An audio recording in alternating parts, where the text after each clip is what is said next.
So even if we look at the book of Job, chapter 38, the second verse in this study, let's take a look at it here in Job chapter 38, verse 1 through 4. It says, then the Lord spoke to Job out of the storm. He said, who is this that obscures my plans with words without knowledge? Brace yourself like a man. I will question you, and you shall answer me. Where were you when I laid the earth's foundations? Tell me if you understand. So when we look at this verse, this is the verse that they use to say that we pre-existed in heaven with God. So how do they use it? They say here, God is speaking to Job out of the storm. And he's asking Job, where were you when I laid the earth's foundation? Where were you when I created everything? When I created the earth, when I laid its foundations, before there was no watery depth, everything, where were you? And then they got to get a little dramatic, with them. They say Job had no idea. So God had to answer for him. And in verse 21, God gave him the answer. It says, surely you know, for you were already born. You have lived so many years. Wow, amazing. You see, we once existed with God in heaven before we came to the earth. The problem with that is they're not reading the whole thing in context. Yeah, right. They're just read this. Now jump all the way over here and to our conclusion. But again, context is key. If you read the book of Job chapter 38, you can see very clearly God is asking Job rhetorical questions that he already knows the answers to, that he knows Job has no idea. And for proof, because I already know members are going to think, oh, he's lying, this is coming out of his own mouth. The Church of God likes to quote a lot of verses that sound better for them in the King James Version. Jordan, can you do me a favor and pull up the King James Version of the Bible real quick? Yeah. So pull that up and go to Job chapter 38, verse 21, and the supposed verse that God has to answer Job, saying that he had already been born and had lived so many years. Can you read it in the King James Version? Verse 21. Knowest thou it because thou wast then born? ?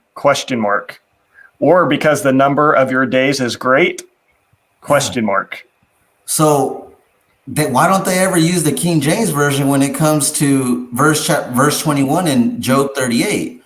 Because their whole idea of Job chapter 38 is that is God's answer to Job, that he pre-existed. But in reality, it's just a rhetorical question that God is asking Job.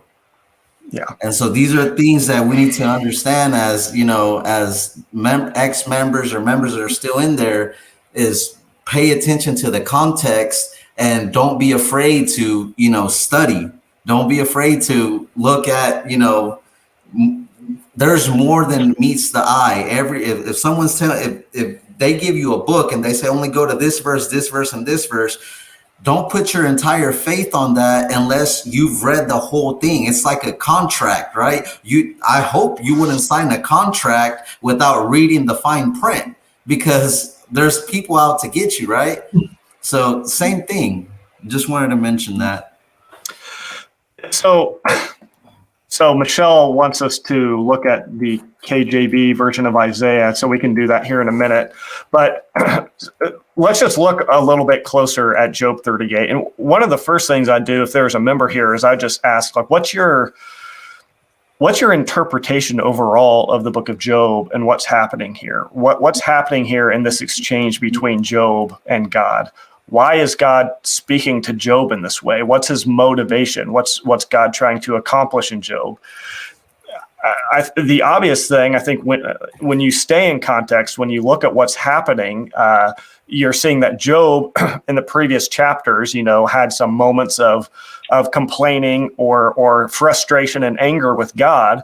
And so when God comes and begins to speak to him, he's speaking to him as if to say, Job, you've been saying all these things, and so you must understand everything. If you're making these statements about how the way I act in the world is wrong or unjust or unfair, well, you must have all the information about everything. He's basically saying, Job, you're acting like God. So here, I'm going to give you some questions that only God knows. Let's see if you can answer them. So like you said, he's asking rhetorical questions, or I think it's even fair to say God's being somewhat sarcastic here. He's not saying, Job, where were you when I laid the foundations of the earth, expecting an answer. The point of what he's doing is he's trying to put Job in his place. He's basically saying, Job, you weren't here when I laid the foundations of the earth. So why are you making these big, claims and accusations about how I run the world? You can't, Job, you can't accuse me of wrongdoing unless you have all the information that I do. So I'm going to ask you these questions and show you that you obviously don't know the answer to these things because you weren't there when I laid the foundations of the earth, and so on. And let's just look at some of the other questions that God asked. So, in verse 12, he says, have you commanded the morning since your days began and caused the dawn to know its place? I mean, he's asking the same sort of question. Yeah, right. Have you entered, verse 16, have you entered into the springs of the sea or walked in the recesses of the deep? Have the gates of death been revealed to you, or have you seen the gates of deep darkness? Have you comprehended the expanse of the earth? Declare if you know all this. Where is the way to the dwelling of the light, and where is the place of darkness that you may take it to its territory? So, I mean, the question after question, he's asking these questions that are just impossible for Job to answer because Job doesn't know, because he wasn't there, and he has no power to understand or know all these things because he's not God. And that's the point of this, is God's, with a bit of sarcasm, asking these deep, profound questions that only he knows in order to remind Job of who he is, that he's just a man. And so, yeah, the idea that because God asked Job, were you there when I laid the foundations of the earth? And then what was the verse where he says, you were born already? What verse was that? 21. Yeah. Yeah, for you were born then, and the number of your days is great. Once again, this is God being somewhat sarcastic, because Job wasn't there, and that's the point. Could I say something about that, actually? There was a time very early on when I was first at the church. There was a question I had asked the pastor, and it had nothing to do with this. Nothing to do with it, but he completely misunderstood what I was talking about. And he's like, oh, Job, people say that God was being sarcastic. God loved Job. How could God be sarcastic to Job? How is God ever sarcastic? God is never sarcastic. Like, that was the explanation that was given. God, is incapable of using sarcasm. But there's examples where, you could see that sarcasm is used. Like, Jesus used sarcasm in Matthew chapter 12, verse 1. You could see Jesus used a little bit of sarcasm to the Pharisees. It was at the time Jesus went through the grain fields on the Sabbath.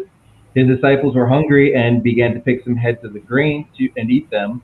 When the Pharisees saw this, they said to him, "Look, your disciples are doing what is unlawful on the Sabbath." He answered, "Haven't you read what David did when he and his companions were hungry?" Like, he's asking this question. Do you think he literally doesn't know whether or not the Pharisees had read that before? Of course, they knew all the scripture. They could recite it without even having it in front of them. So Jesus used sarcasm.